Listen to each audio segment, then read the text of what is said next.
Welcome to the bonkers.ie podcast. I'm your host, Caoimhe Birmingham, and today myself and Daragh Cassidy will be delving into Ireland's newest recycling project, the Deposit Return Scheme, which launches on February 1st. We'll examine the reasons for its implementation, as well as how the scheme works, the types of bottles it accepts, and the impact it will have on your pocket. So if you're wondering how recycling can benefit your environment and your finances, keep on listening.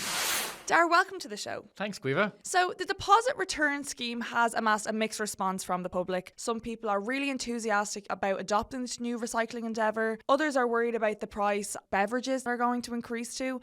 And others have no idea that this is about to start. So you yourself, Daragh, has said the Deposit Return Scheme is going to be the biggest change of consumer behaviour since the Plastic Bag Levy and the smoking ban came into practice. What do you mean by that? That's a big statement. It is a big statement, and it is going to, necessitate a change in consumer behaviour. But like the other two initiatives, the plastic bag levy and the smoking ban, we got used to them, but it did take time for it to happen. This new initiative is going to change how we shop. It's going to change how we recycle. It's going to change our attitudes towards litter, and it is going to, require a change in our day-to-day behaviour, which for some people will be absolutely fine. For other people, it will take a little bit of an adjustment. And like any initiative, there will be people who are for us, there will be people who are against us, there will be people who maybe have problems at the start. Hopefully all of those will be ironed out and we'll all as a country manage and get through it. And that's what this podcast is there to help people do, to answer those questions and to maybe try and alleviate any concerns. But it's a big thing that's coming up. We shouldn't shy away from that. So let's jump right into it, Daragh. Can you explain what the Deposit Return Scheme is and how does it work? So in very simple terms, it is a scheme that is going to push a returnable deposit or levy on certain drinks containers. So not every drink container will be included, and an easy way of knowing whether or not the product that you're buying is included is that it'll have the return logo on it. Now, I won't try and describe for people over the podcast what it looks like, but it's blue, it has return, and over the coming days and weeks, you're probably going to feel as if you're seeing this logo everywhere. But it is for drinks containers that are between 150 millilitres and 3 litres inclusive. So if what you're buying is between 150 millilitres and 500 millilitres inclusive, there will be a 15-cent levy that is applied. And if the product you're buying is over 500 millilitres and 3 litres inclusive, then a 25-cent levy or refundable deposit will be applied. So what is the main aim of the scheme? There's two aims. The first one is to improve recycling rates. So in Ireland, whilst we are very good at recycling certain things, we're not meeting our targets with recycling plastic bottles and cans in particular. We're better with things such as, cardboard and glass. But because things like Coke bottles and cans are often consumed outside of the home and not in the home, these don't always end up where they should. Now, a lot of listeners might be saying, well, I'm great at my recycling and I make sure that I put everything into the bin, but not everyone is. And there are very, very high and strict EU recycling rates that we need to meet for plastic bottles and cans, for steel cans, that we're not meeting at the moment. So it is to encourage that, unless we'll be subject to fines by the EU. The second is to tackle the scourge of litter. So anyone who has walked in a park along the countryside, who was driven along the M50 or the N11, will know that it is absolutely strewn with plastic bottles and Coke cans and 7-Up cans. And an objective is to stop that, because the hope is that if people have something in their hand and they know that it is worth something, so that it's worth 15 cents or 25 cents, they'll be less likely to throw it away. Whether you're a first-time buyer, home mover, or mortgage switcher, you can get your mortgage with bonkers.ie using our free mortgage broker service. Our mortgage advisors will be with you every step of the way, from approval in principle to your mortgage drawdown. So what type of bottles are included in the scheme? So the type of bottles that are included are PET plastic bottles and steel and aluminium cans. And as discussed, they need to be between a certain size, so between 150 millilitres and 3 litres. So if you buy a big litre of water, let's say, or a big, container of water that's 5 litres, and it'll have the return logo on it. That's probably the most important thing. If you're unsure whether or not you can get money back from the bottle or the can that you're after buying, just look for the return logo. And so this will include bottles such as Coke cans or Guinness cans. So it's not just to non-alcoholic drinks. Yeah, I mean, it applies to alcoholic drinks as well. But there are certain containers that are not included. So can you just tell me a little bit about them? Sure. So all dairy products are excluded. Now, a lot of dairy products, yogurts, milk will come in cardboard. So that's not included anyway. And a lot of people, in any case, are better at recycling their cardboard. Also, milk tends to be something that's consumed in the home. It's not something that you consume out and about and are therefore likely to throw away. Usually when we finish our carton of milk, we rinse it out, we put it in the proper recycling bin because it's consumed at home. Also, the plastic that's in some milk containers, so usually if you buy, let's say, a 2 litre container of milk, it might often be in a plastic container as opposed to maybe a carton. That plastic isn't PET plastic, so that's why it's not included. So dairy products aren't included. I think glass isn't included either, primarily because our recycling targets for glass are quite good at the moment. And again, just with how manufacturers have manufactured certain products, things like glass containers are usually for maybe oil, for example, which again would be consumed in the home. And how does one go about collecting the deposit or a refund? Because I think that's something people will really be interested about. Absolutely. And of course, it is a refundable deposit or levy. We need to keep emphasising that you can get the money back. For most people, they will get it back by going to their local supermarket, which will have installed what's called a reverse vending machine. So as the name kind of implies, it's different to a normal vending machine in which you put in money and get a product back. In this case, you will insert your bottles and your cans. The machine will read the barcode and then it will give you a voucher, which you can then use to get your cash back at the till in the shop, or it will give you a voucher that you can use to buy for goods and services in your local shop. So that's the main way for a lot of people, the reverse vending machine. The second way is that if you maybe go to, let's say, a smaller shop, they can take the returns over the counter and manually issue you with the voucher.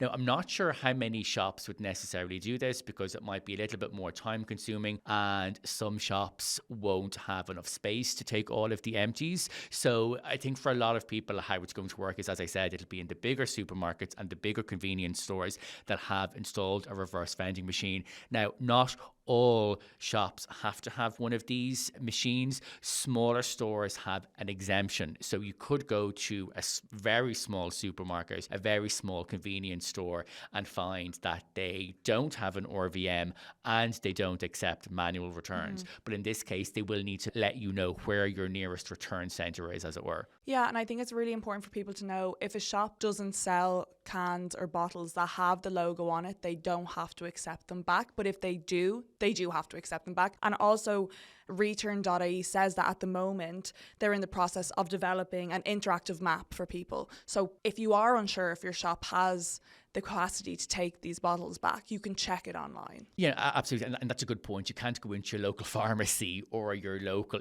hairdresser and think you can give them these empties. They have to be selling them in the first place. At the start, I mean, there probably will be a few black spots, particularly for people in more rural areas, for people in Cork, Galway, Limerick, Dublin, the main cities. In some cases, you may not be more than a stone's throw from a nearest return centre.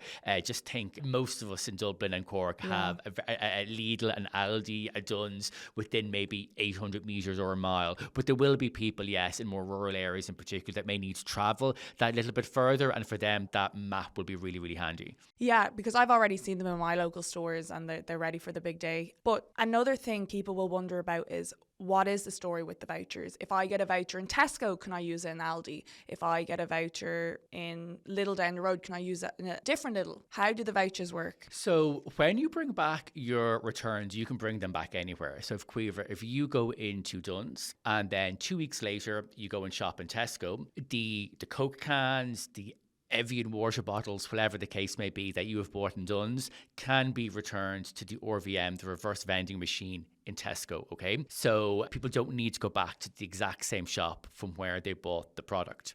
But once you get that voucher has to be redeemed in the same store. So if you go into Dunnes in Cornell's Court and you get a voucher either to exchange for cash or to use in the store, it has to be used in that store. So returns can be brought back anywhere, but once you have that voucher in your hand, it can only be used in that store. And what quality do the empty bottles need to be in? Does it matter if they don't have their barcode or if they're crushed? So the most important thing is that the reverse vending machine needs to be able to read the barcode. So particularly if you have cans, the natural instinct for a lot of people would be to crush them and to make them smaller and so on. Don't do that, okay? So they need to be in relatively good condition, and the most important thing is that the RVM can read the barcode. They obviously need to be empty. They don't need to be super, super clean, because that would just waste more water, and that isn't really in the spirit of the scheme. So don't think you have to rinse them within an inch of their life,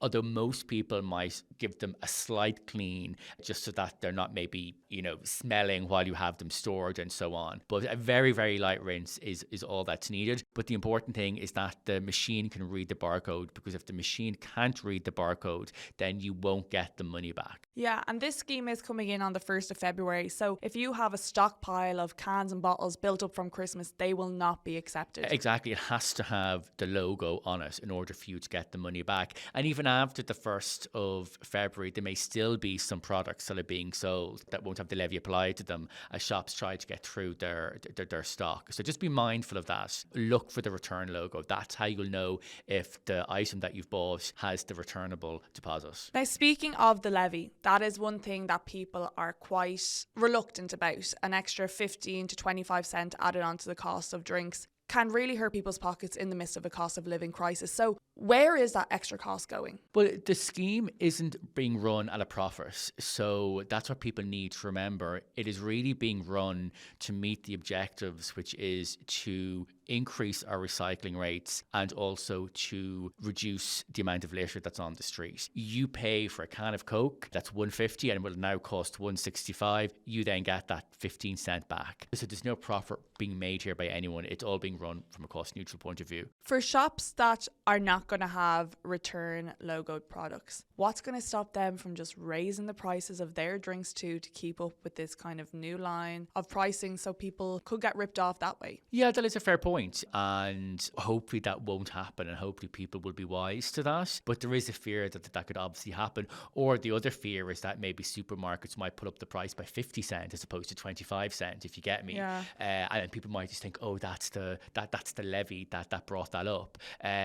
So hopefully that won't be the case. And this is where, people like us, bonkers.ie, will be on the case complaining about it if they do. And what about bars and restaurants? Are they going to increase the cost of their drinks? So good question. They shouldn't, because unless you're taking the product home with you, unless you're taking the plastic bottle with you, then the bar or the restaurant just returns it themselves. So they will be subject to this, but really they shouldn't be passing on the charge, because they're going to be the ones that are collecting it.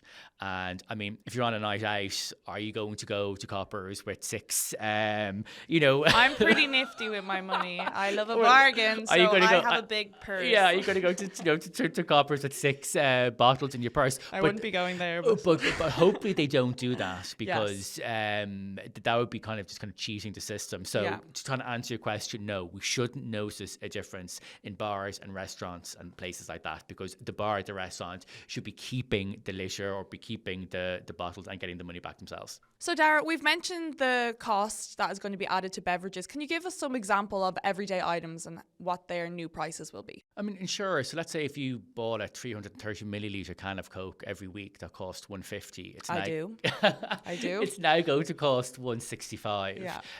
Maybe the 1 liter or the 1.35 liter Tropicana orange juice that you buy buy for breakfast every week that cost $4.99 previously, that's now going to cost $5.24.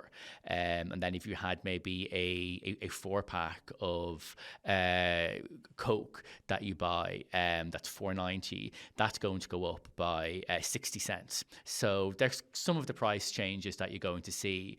And it may look from the 1st of February that some of your favorite items that you buy regularly are going up in price, which is probably the last thing people want to see in the cost of living crisis. Sure, but it's not really, because you will get the money back.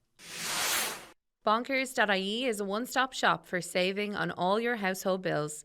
Switch and save today across a range of energy, broadband, banking and insurance products with our free, easy-to-use tools. So now let's shift our focus to the environmental impact of this scheme. How does it aim to improve our recycling rates, and what are its future goals? Well, in terms of recycling rates, at the moment, a lot of people obviously are recycling, and we're very, very good at recycling the products that we consume at home, but we aren't so great at recycling the products that we don't. We need, by the end of the decade, to be recycling about 90% of our plastic bottles, and we're nowhere near that at the moment. Currently, I think we're around 60%, so about 30% are being littered or not disposed of correctly. Yes, and around 2 billion cans and bottles, so about 2 billion either steel and aluminium cans and PET plastic bottles come into the Irish market every year. So even 10% or even a 5% improvement in recycling rates is absolutely huge. So the aim is that it will encourage us to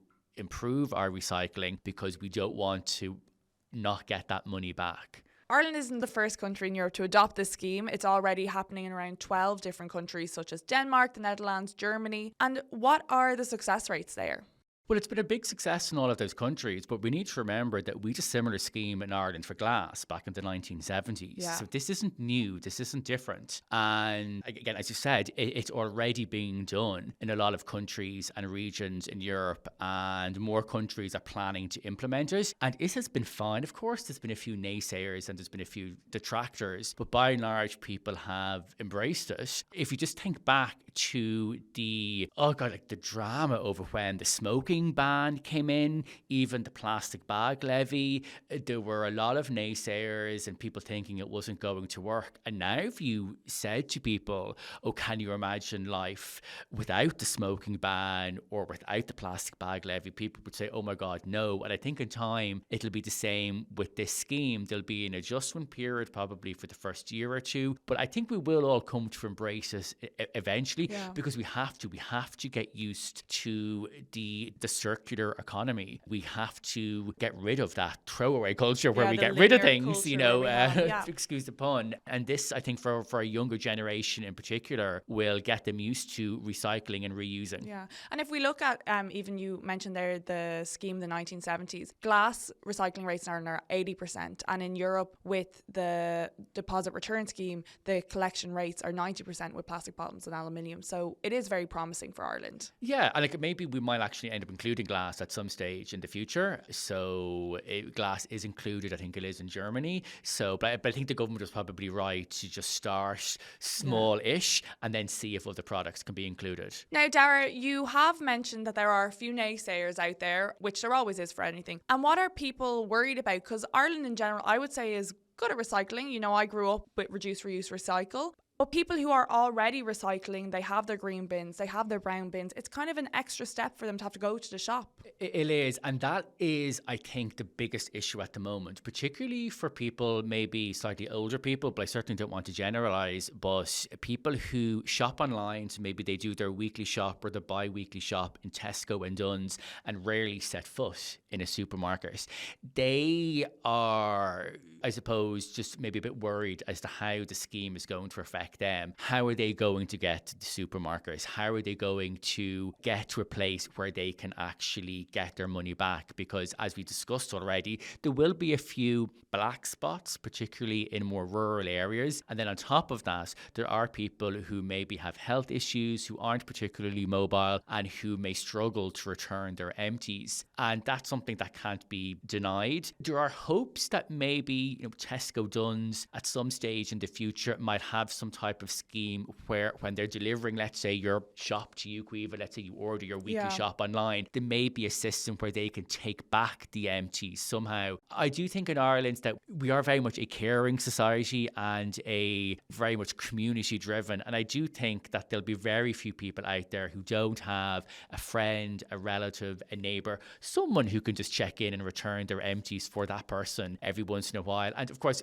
there's no expiry date on these. You can let them build up. So if you only go to the supermarket once in a blue moon, you can just bring your empties with you then. But there still is that extra step for people who do recycle. Yeah, no, there is. So even people who do go to the supermarkets and who will have easy access to an RVM, there is that extra step. So you're going to have your brown bin for your food waste, then you're going to have your recycling bin for your cardboard, your milk and your dairy products, space for the glass, and now you're going to have this other recycling bin for your plastics that you bring back to the supermarket or your local convenience store. So there is that extra step, and for people who are already paying for their bins, they may find it a hassle. And we can't deny that, but we just need to remember that hundreds of thousands of PET plastic bottles are ending up in our seas, are ending up in our lakes, are ending up in the countryside every year, and this is to try and stop that. People can still recycle their aluminium cans and plastic bottles in their green bins. It's just by separating them and bringing them to the store, you're doing more because it will ensure that there's no cross-contamination of these plastics, and it will mean when they are recycled, we get a higher quality of recyclable materials, which is really important. No, that is really important as well. Now, obviously, in that instance, you're not going to get the deposit back. Yeah, you're going to lose out on your money. Yeah. But, and if somebody decides to do that, that's fine. And they still will end up hopefully being recycled properly. So, I mean, probably for the first few weeks, there will be people who are trying to get used to that change in behaviour. And I'm sure a few bottles and cans will end up going out with the normal recycling. So that's why, as we were saying at the start of the podcast, it is going to be a big change in behaviour as people get used to recycling in this new way. So, but no, I would say to people, make sure you don't crush the cans. You don't put them in with the other recycling, that you separate them out to make sure that you get that money back. And is there anything else before we round it up that could have been done differently before the implementation of the scheme? I think the government has looked at other countries where things have gone wrong and they've learned those lessons. So I think it has been well designed. Maybe for the first year or two, they could have maybe given a slight bonus to people just to really get buy-in. So, for example, a 15-cent levy on a can of Coke, when you bring it back, actually gives you 16 cents or 17 cents. Now, with 2 billion bottles and cans in circulation, that could cost the government maybe 50 to 100 million euro if they were to do that, but a lot of that money would just end up being respent back in the economy anyway, and you could say it's a small price given the money that we're spending in so many other areas now. But I just maybe wonder if that would have eased things for people, particularly those people in rural areas who may now have to drive to bring back their empties. That maybe that little bonus payment would have maybe kind of eased the blow, or cushioned the blow a little bit for the first year or two. But in general, I think the scheme has been designed well, lessons have been learned, and I think in time people will grow to actually like it. I'm happy with the scheme, to be honest, because I'm really looking forward to seeing way less litter on the streets. It's a real bugbear of mine. So I'm hoping that, the parks, the seas, our countryside, everything is going to be a little bit less littered from the 1st of February, which I think is really, really good. Money is always a great incentive, and it's for recycling. We can't complain about it. It's going to improve our way of life and our environment. Yeah.